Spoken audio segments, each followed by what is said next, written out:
Good afternoon, everyone, and thank you for joining us today. As a quick note, I just want to let everyone know this webinar is being recorded so we can share it afterwards.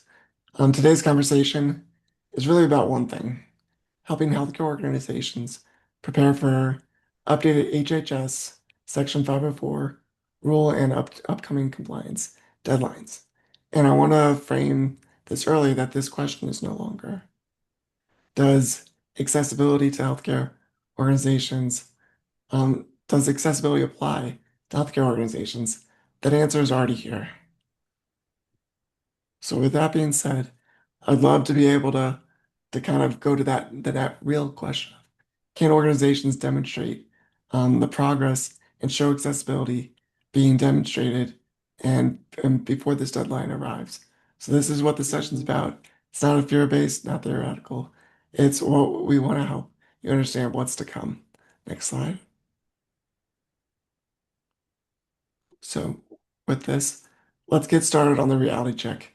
Most healthcare organizations already have accessibility gaps, and honestly, that part is expected. The bigger issue is when accessibility gaps are there, are they not being documented, not being prioritized, and not being actively managed? And how these gaps exist inside and a very real regulatory timelines for those with organizations with 15 or more employees. That's going to be on May 11th, 2026. And with fewer than 15 employees, that's May 10th. So the clock is moving, and we have to act. Next slide.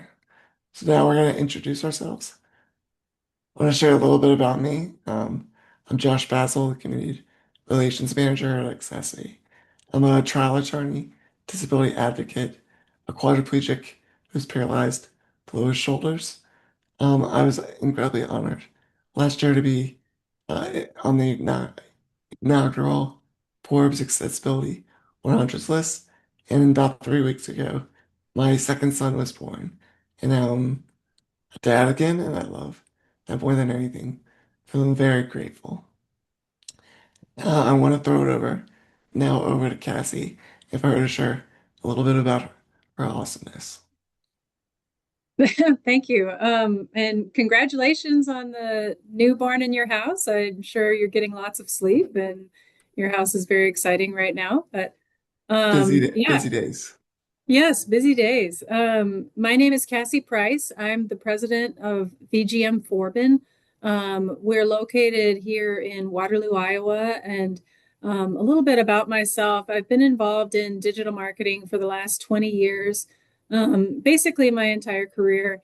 I work in web development, and what we do at Forbin is we provide web development, enterprise development, and digital marketing services, as well as managed IT.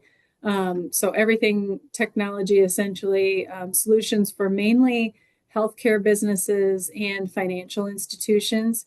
We've got a very large client load, but we've been amazed at the partnership that we have with accessibility or with Accessibility and just really what we've been able to do in this specific space and really serving all of our hundreds of customers that have financial sites and healthcare sites with maintaining compliance on accessibility. And so, very excited to join Josh today and presenting all this information to you guys.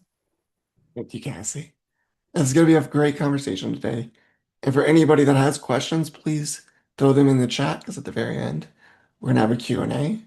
And we're here to teach you about this, not to scare you about it, but to really have an honest conversation about what we do next a community that cares about accessibility. So next slide. All right, before we move, um, and let me see. Yeah, so Yeah, you, Cassie. Yeah, as we dive into this, Josh, we want to make sure that everybody's aware of what the priority is today that we're going to be discussing, really specifically on the healthcare side. If you're receiving Medicare or Medicaid, any of this funding, this has really already been a live issue. This has already really been something we've been working on for a number of years, but recent legislation has made it that much more urgent.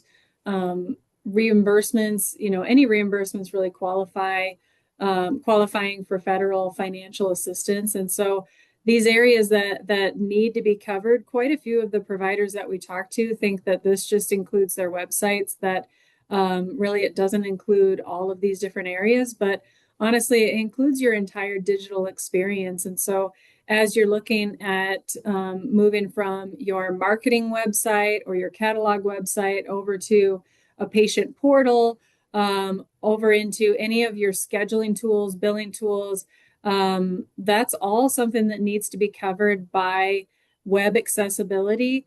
And then one area that lots of people miss out on, and I see it every day as we're consulting with different healthcare providers, is the documentation on PDFs. And so that's where a lot of providers we're seeing getting caught up on PDFs not being compliant for web accessibility. And really, that opens you up not just to non-compliance with legislation, but then really all of these new scanning tools out there using AI that are going to send a complaint letter your way from these plaintiffs, and you'll be involved in a lawsuit. So it is a very serious matter that we need to work through with urgency. Thank you, Cassie. And before we move further, let's do a quick reality check poll. And I want everyone to answer this honestly. If someone asked your organization tomorrow, can you show us your accessibility efforts and progress? And can you actually demonstrate it? So now what you do, what you plan to do, it's really not what you plan to do. It's not what vendors told you, and it's not what's on your roadmap. What could you actually show today? And because this conversation is shifting from intention to proof, let's go ahead and submit your answers.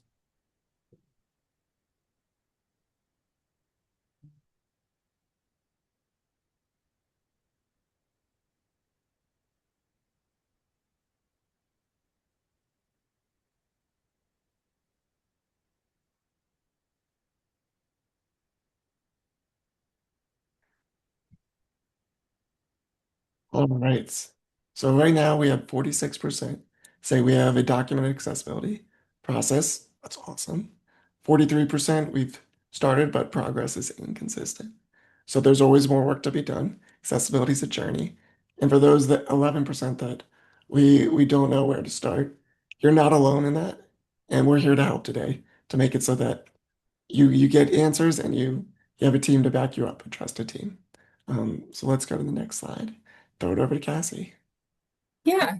So this is something very interesting, and so it was very intriguing to see from the previous poll that was really a 50-50 split for the most part between people that really feel like they've got a great grasp on their documentation versus people that have maybe a more inconsistent experience so far. We actually ran through just to really bring this into a very real scenario. Accessibility and Forbin also presented similar information at MedTrade. I don't know how many of you on the call went to MedTrade this year in Phoenix, but we actually put all MedTrade provider attendees into our scanning tool and went through just to see how many have accessibility failures right now. And really the data was eye-opening. And it was very eye-opening for us to be able to talk through these stats with everybody that attended our session at MedTrade.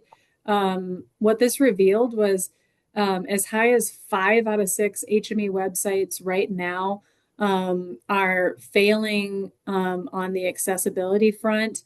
And then really largely, there's a huge piece of that failure that falls on full keyboard navigation. And so Josh actually jumped in on the presentation with us, and he was actually able to show how some of these sites didn't allow Josh in his abilities with his technology to be able to navigate to different sites, navigate through drop downs, navigate really through everything. And honestly, that's what we see in so many of these complaint letters that are leading to lawsuits that have come across some of these HME providers' desks over this last year is specifically this area that is very tough for you to experience unless you're really looking for it and really understanding with full keyboard navigation that you can't get to a great portion of your site. And those are identified quickly with those AI scanning tools, and that's why we're seeing lawsuits happen in the masses just at that oversight. And then, of course, on images, that's another huge miss is that quite a few of your web developers will work through all of your H1s, H2s. They'll work through alt text for any of their links. But a big piece that is being missed right now in these descriptive items is descriptive alt text for images. This is another area that really is such an easy fix. That's the unfortunate part is that if you went through, we're partnering with people like Accessibility, you'd be able to identify that so easily and be able to easily fix it and avoid a very costly lawsuit and avoid being outside of compliance. And so that was just a huge discovery, I think, for all of our attendees at MedTrade to make and then go through and take this very seriously again. Well, thank you so much for sharing that.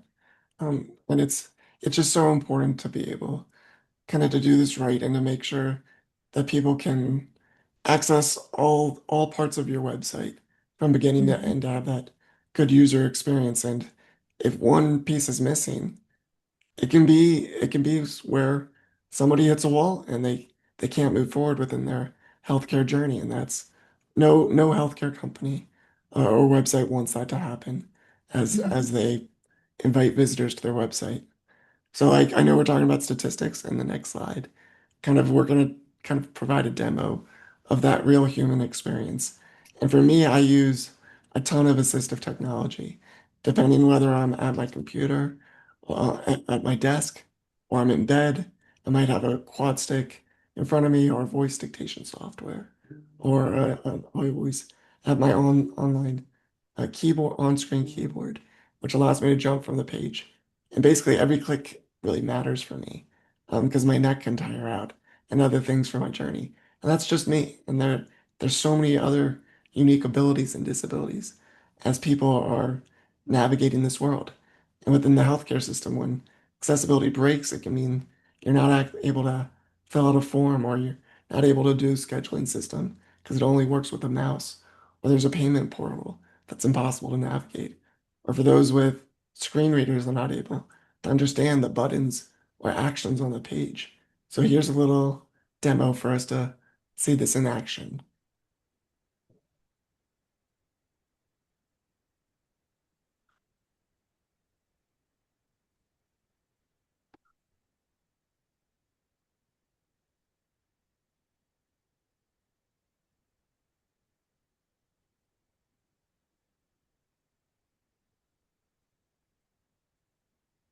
So it comes down to the user experience and accessing a website and showing that when accessibility is not present, it's I get stuck on pages or I can't navigate the site like I would if accessibility was built in. Then comes in access widget to save the day. So when I start on a website, I always start tabbing. So when I come on to a website, always start tabbing. Next thing I know, I'm going through the menu and I see a drop down that I get excited about. And all of a sudden if it's inaccessible, I skip through it and I don't get to experience what that drop down had to offer. And I keep going through. I end up trying some of my other shortcuts like headers. Nothing's working. Graphics. Um, Nothing's working on the site for me to be able to navigate it with my keyboard navigation. One of the things I love most about Accessory and Access Widget is that it comes in to save the day. There's all these amazing ready to choose profiles, and we can kind of go through talking about seizure safe, vision impaired, ADHD, cognitive, and keyboard is the one that makes the biggest changes for me for keyboard navigation.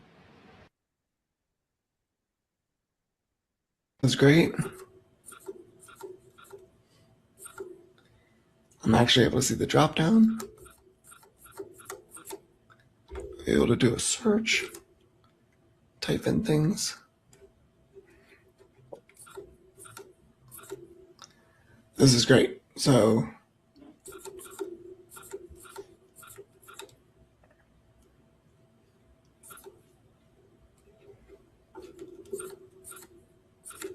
that's good. Love being able to go from graphic to graphic. We'll jump back up to the header.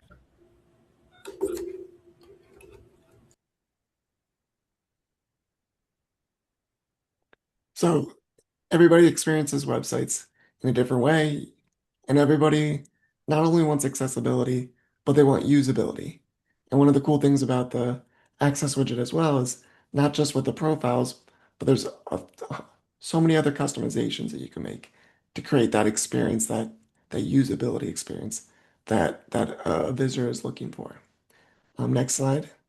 So, after being able to see that, so the real question becomes, how do organizations move from being reactive to defensible? And this is the framework we recommend. Audit, prioritize, verify, document. Not random fixes, not standard remediation, not checking boxes. Defensibility comes from systems and consistency. And now we're going to break each of these down. Next slide. I'll send this over to Cassie. Yeah. And so really what our partnership with Accessibility helps us do is that auditing tool that we can go through and audit. But what we also want to do is do our own audit. We want to make sure that we understand accessibility standards to the latest degree, make sure that we understand exactly what those different items were that were brought up in the audit. They could be, again, alt tag related, they could be image related, they could be labels for form fields, or really the screen reader not operating as expected. And so we want to go through and create an entire list. We want to understand, again, that entire digital landscape. So that entire journey from website to patient portal, to intake to any of those items. We want to make sure that that entire experience, we've audited every single piece of it and identified all of those areas that we need to improve upon. Absolutely. And next slide. One thing I really want to emphasize here is not everything needs to be fixed immediately. And organizations hear accessibility requirements and instantly feel overwhelmed. This happens way too often. But the reality is you start with the highest impact barriers first. So like focusing on service blockers, critical patient workflows, intake portals, scheduling, billing, and key forms. So those are the high impact areas. And progress matters more than kind of perfection, and that's how this has kind of been interpreted. And prioritization kind of should always connect back to kind of that patient impact, operational exposure, and the legal risk. Cassie, I'd love to ask you, when organizations first begin this process, where do they usually advise? Where do you usually advise them to focus on first so they kind of don't get overwhelmed? Um, I still would focus on really creating a plan. And so that's the biggest piece is creating a plan for continual improvement. That kind of comes into the document side as well. But what we do is we create a plan ourselves when we're going in and remediating for a client after the audit. We create the next steps as far as, are we going to do all text updates, all image updates, and really create a priority list, because that's really, if you are brought into a lawsuit, a situation like that, you're going to be asked, well, what is your documentation for your planned improvement for accessibility? And so that is a big piece of it, is just really actually choosing a plan and making steps forward on that. really focusing on progress over perfection, I would say. Well said. We'll throw over to you for verify section. Yeah, yeah. On the verify piece, also, I wouldn't just rely um, only on what that audit states, but you do need to go through and actually go through and understand how to test your site yourself, how to test with a screen reader, how to test um, understanding that all of the content is appearing as it should. And then I also would recommend that you really do need to understand that your partner knows what accessibility is and takes it as seriously as you do. From our standpoint, serving two of the most highly regulated and highly compliant driven industries, that's a big point for every single person on our staff to really understand what web accessibility is, along with other standards like data privacy, and be on the watch for these all the time and continually educating our customers. I've seen far too often where either the provider has built their solution in-house and they really don't have the latest information on accessibility standards or the latest knowledge on how to even make those updates. Either that or they're using a local provider that really doesn't work in the healthcare space and doesn't have these same pressures for compliance. And so they are really depending on the provider to be the expert in this space. And I think I would highly recommend that you investigate choosing a web provider that already does specialize in this space and can really support you this way and bring issues to you. So important, Cassie. And and to be honest, the kind of the most important slide for me in this webinar is kind of this next one with document. As a lawyer, I'll say this kind of very directly. If it isn't documented, it doesn't exist.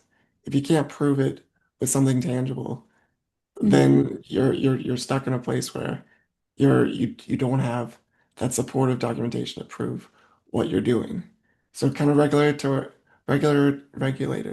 kind of evaluate the records, the timeline, remediation logs, ownership prioritization, and proof of effort over time.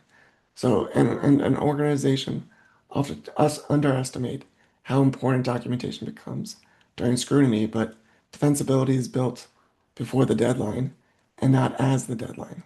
So you need the Mm-hmm. audit trails, you need remediation, tracking, timelines, and evidence showing kind of that ongoing progress. So it's essential to kind of have that paper trail.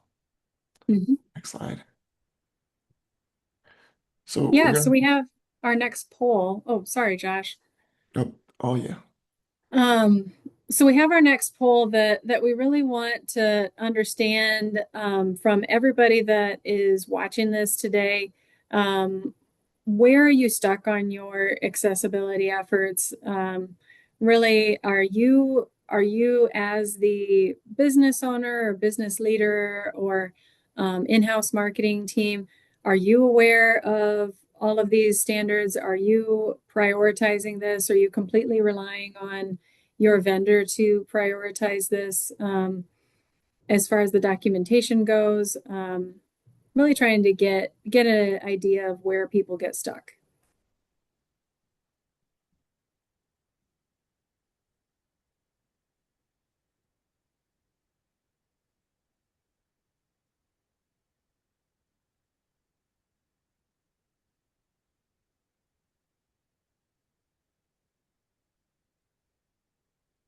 All right. Wow, we're really spread across the board there. Pretty evenly as far as really haven't audited yet. That's all right. We've got really great tools that can do that. Haven't prioritized. I completely understand that most of us are extremely busy with a lot of major vital priorities in the business, so that makes a lot of sense. Relying on vendors also makes a lot of sense, especially if your expertise doesn't lie in web development. And then really we don't document. So yeah, really spread across the board. And one of the biggest mindset shifts organizations need to make is this. Compliance is not binary. This is not compliant or non-compliant. The better question is, can you demonstrate efforts of governance, prioritization, and progress over time? So defensible beats perfect every single time. And next slide. So, and this slide helps visualize kind of what defensibility actually looks like. Defensible organizations usually have ownership, timelines, audit trails, prioritization systems, and documented remediation work. So, like the non-defensible organizations often have no ownership, no roadmap, no documentation, and no visibility into risk. And the inability to demonstrate action kind of creates that exposure. Next slide.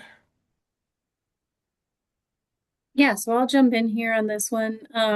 So where do we start from here? And we really broke this up depending on, we knew we would have all kinds of different audiences that would be joining us today. And so breaking down providers to vendors to agencies. On the provider side, mapping systems, to me, really, you are mapping out your entire patient journey on your digital systems. And so understanding everywhere that could be audited, everywhere that could be at risk of falling outside of compliance. And then really working through, we had talked about that prioritization need, prioritizing what is the highest risk out there. Um, and then really asking for that documentation from your vendors. That's really going to help you stay within compliance as well. So you've got to have that. We provide that very regularly as well. So you've got to have that on the ready. Um, Again, when these types of complaint letters, and Josh having his legal background can understand, some of these complaint letters have a really tight deadline and can make documentation or creating documentation at that point extremely stressful, and really is too late at that point. So you're really up against the clock. You'd rather be very prepared. On the vendor side, going through and completing those audits of those of what you're providing, really preparing to understand what those standards are, aligning with your requirements there. And then on the agency side, I think really for us, we've got our statement of work really defined very clearly on what accessibility we will be providing, and at what point that falls out of compliance, and what's our process to keep our sites compliant. And then making sure that everything that we're putting out the door, we are building to the latest accessibility standards. And then we also are running through a very regular audit of all of our customers' sites that we have out there, and really encouraging our customers to become very knowledgeable on this front as well. Again, these lawsuits, and I don't mean to hammer on this, but we've seen 10 times as many lawsuits hitting different businesses, especially small to medium-sized businesses across the country over the last year. And we've seen a lot of businesses react too quickly, settle too quickly before they've really been able to prove what is accurate in that complaint letter and what actually is false. I do want to make sure that I try to provide that plea out to any of the providers out there, that you don't react too quickly to a settlement and jump in, because we've seen unfortunate cases where providers have then committed to well above and beyond what accessibility requirements they actually have to adhere to, and settle when there's quite a few items outlined on the complaint letter that actually aren't out of compliance at all. So I just wanted to sneak that in there, Josh. I know from the legal standpoint, trying to help people not just jump in and settle in those cases. Absolutely. And where to start, like right here, it's like wherever you're at within your accessibility journey, there's always Mm-hmm. more that either can be done, or if you're just at the beginning, it's what you do next. So, and Mm-hmm. again, you don't have to do it alone. Both Forbin and Accessibility, and especially Accessibility, we have kind of that full suite of services to support you. and to kind Mhm. of teach you what your options are. And then it's up to you to choose what you do next. So yeah, but where to start? Just you always got to be doing something. Mhm. Just making Excellent. progress. Progress, progress, progress. And if there's next slide, and kind of if there's one thing that I would hope people kind of leave today with is you don't need to fix everything immediately or all at once. You need to kind of show that progress. So again, this means that it's the prioritization, documentation, accountability, consistency over time. And Cassie, I would love to get your perspective here. What is kind of the biggest mindset shift out that organizations kind of need to make right now? Um, I think they need to, I guess the mindset shift for me, outside of compliance, outside of being brought into a lawsuit, is just really trying to make sure that you're doing everything to serve your audience to the fullest, that you're not limiting the access to the valuable services that you provide, but you're being a great human and you're making sure that you're keeping your site up to standards, not just for the not just for the compliance piece, but so that great customers like Josh are able to navigate your site, navigate your entire digital experience without frustration. I think that's a big mindset shift is you want to do this because you want to be a great service provider. And that really starts with making sure that everything that you're offering is actually accessible to everybody that is trying to navigate your site, trying to navigate doing business with you. No business owner wakes up saying, we want to we want to block people with disabilities from being a part of our journey. No owner does that. It's just you don't know what you don't know. And today, the fact that you're here today, learning about this and what your options are moving forward, is you're being part of kind of that successful model of being able to then do something next and to get out of that being stuck of kind of where do I have to go from here? Mm-hmm. So just but first recognizing that there's a lot of abilities out there. They use a lot of different assistive technologies and they're getting stuck and getting blocked on so many different websites. And when they come to yours, we don't want that to happen. We want them to have a good experience. And then what a lot of businesses don't realize is the disability community is the most kind of loyal community. They come back again and again as consistent customers because when they do have a good experience, they they enjoy that. They come back. They recommend it to others. So it's you want that for your customers. I know you do. So next slide.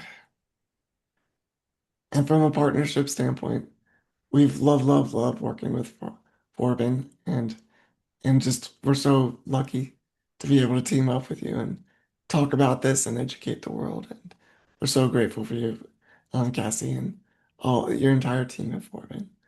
And Yeah. so just thank you. Thank you. Thank you so much, Josh. I know if there's any agencies that are on here too, I would highly recommend this partnership with Accessibility. We have not seen any other partnership to this depth where if we have any type of questions, if we have any type of concerns, if we have a business owner that suddenly comes to us and needs help now because they have received one of these letters, they suddenly need to get up to speed very quickly. Accessibility, I like to say, jumps right into the fire with us. We have a huge passion for holding the hand of the business owner or the business leader that really needs our help. And we don't always see that from our vendors that we partner with. But Accessibility is not like that. Accessibility jumps in and is supporting our client right alongside us. I've been with accessibility now for over 5 years, and it's been an incredible journey of being able to support so many people along their accessibility journey. So I welcome you to take a picture of this QR code and we're here to help. Next slide. So Accessibility truly is here to help and be that trusted partner wherever you're at within your journey. And we're here to kind of provide kind of a full suite of services through our AI-powered supports and solutions, audits, VPATs, remediation, guidance, developer tools, and so many things uh, for monitoring and kind of that documentation that you need to be able to have those important elements to support your accessibility journey. So again, I know I've said this throughout the day, so much of defensibility depends on kind of that progress, that prioritization and documentation. So don't be afraid to keep at it. You don't need to be perfect, but you got you got to do something. Yeah, absolutely. And again, a reminder for this QR code that leads to just if you are interested in us supporting you, consulting you, really this starts with a conversation, starts with us digesting what your site looks like today, where you are again on that web accessibility journey, what maybe your staff wants to have their own training or learn more about this so that you guys can be very prepared with your documentation. Any of those needs, we're happy to jump in, jump on a call and really make sure that we're customizing exactly what that need is for you. And now we're in the question and answer stage. We did get in the chat. Should all keyboards have those shortcuts automatically? You saw me clicking on the keyboard, whether somebody's able to do it with their fingers or use an on-screen keyboard. You definitely want to be able to have the ability for someone to jump around the page, to move around. It makes it so much easier. It makes every click matter.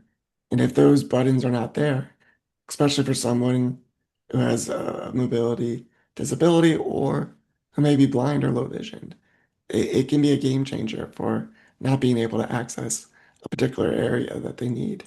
And when you click on it, let's say you do have you're blind or low vision, and you click on that, you're now thinking that doesn't even exist when it actually absolutely does exist. It was just not kind of labeled properly for accessibility purposes. Um, and I'd love to ask you, Cassie, Mhm. another question that I see. How should healthcare organizations evaluate third-party tools and vendors under the updated Section 504 requirements? How should they evaluate vendor tools? I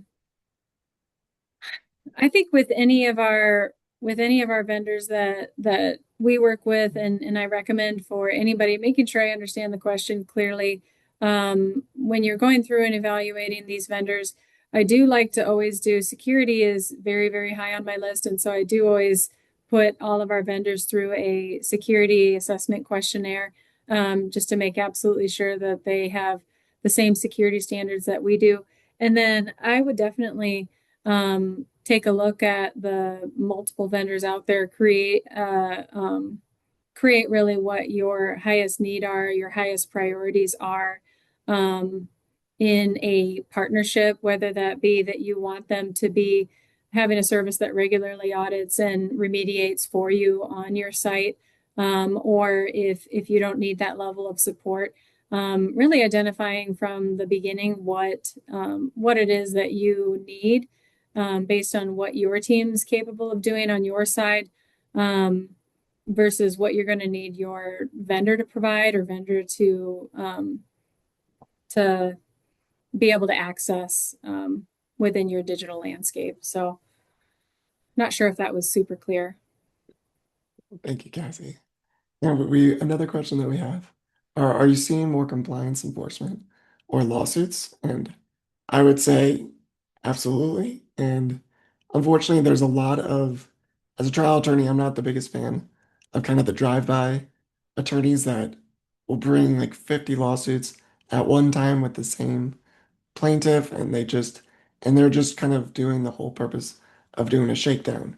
And unfortunately, that happens way too often.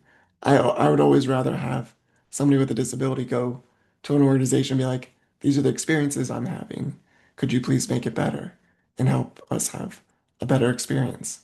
And then if that organization does nothing, doesn't even reply, then the legal system's there to help make sure we do better.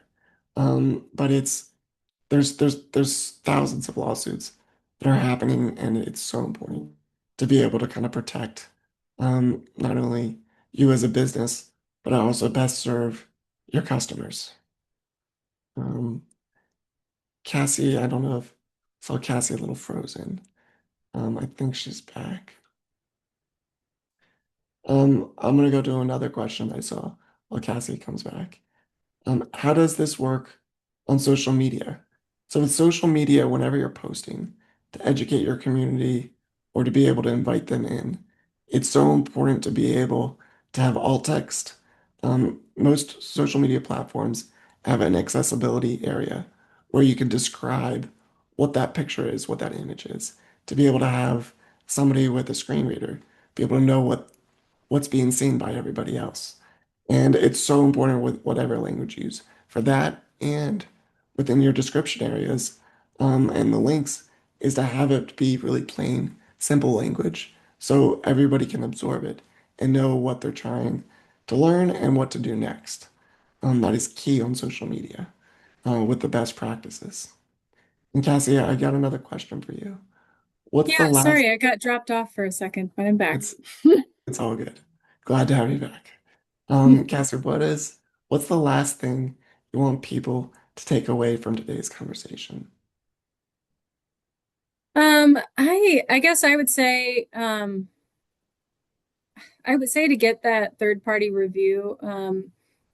We like to say quite often that you shouldn't check your own work. You should definitely be getting a third party review or a secondary audit. Um, just making sure that you have dotted every I and crossed every T. Um, I definitely think you don't know what you don't know, and you might be really relying heavily upon, again, a local provider or your own internal team that has their own specific understanding of web accessibility. So it's always great to not check your own work, if that makes sense. Yes. We did get another question in the chat from the California Trim Clinic. So I have a question. We're trying to make sure our accessibility is at minimum of 90%, but with the website changes we've dropped to 71%. The biggest worry is that we don't want to get a lawsuit. What can we do to prevent this? Just documentation, question mark. And then PS, did also run the website through the Forbin audit tool, and it says that we're compliant. So what can we do on these efforts? Yeah, I would go through and check. I would say that have I guess make sure that the individuals that are updating the site, making changes to the website, that they understand all of the web accessibility requirements as well, that they understand when they're adding a page, editing a page, all the different areas that they do need to make sure and update. Um, and then like we had said earlier in the presentation, I've seen I've seen some complaint letters go through that largely have false statements in that lawsuit. So you might not be able to prevent someone um, trying to bring your clinic into a lawsuit, but just to make sure again that you have a partner. Um, the partnership we have with Accessiby, I can explain a little bit further, is when business owners have received something like this, we go back to Accessiby first and allow them. They have um, a a tier of one of their services that is litigation support, where they'll go through and actually audit that complaint letter and make sure, is this truly accurate? And so often, these are standards that are not falling out of compliance, and we're able to bring that back to provide proof that the site was actually compliant. And so there is some of that happening. So I would warn against acting too quickly again, with the fear that you've got to quickly settle or have any pressure like that, because it might be false information. Um, but I also would make sure that anybody who is touching your site, anybody that is making updates, does at some level either understand the compliance or they also have a secondary reviewer that checks for all that information before they launch a new page or launch a new update. And one of my favorite tools that Accessibility has brought on the past few years is called Access Flow. And it's made for developers. So as they're doing the manual coding themselves, it kind of Mhm. prioritize kind of the accessibility barriers and provide fixes for it. And then they can put it in themselves, which is fantastic. So your developer, it's great if they're an expert, but if they're not, having access flow takes it to the next level so that they kind of become that expert or know where the accessibility barriers are. And Mhm. the the last thing I kind of want to end on is kind of a question that I got was what parts of the patient journey create the highest accessibility risks to healthcare organizations today? And I think the simplest way to answer that is think about what you want your customers to experience. What do they need to know? What do they need to be able to do to not only get from the start to the finish line? And if there was an area that was essential, like making sure that area is done right so that they're not blocked and they're not in a position where they're stuck. So thinking of it that way, and it could be the intake forms, patient portal, payment area, basically all the areas of your website are probably super important, but it's just thinking of it that way is key for determining kind of where those barriers are. And then getting testing done. Like user testing is an incredible way of knowing if those good experiences are going to actually come to you. But Cassie, thank you so much for being with us today.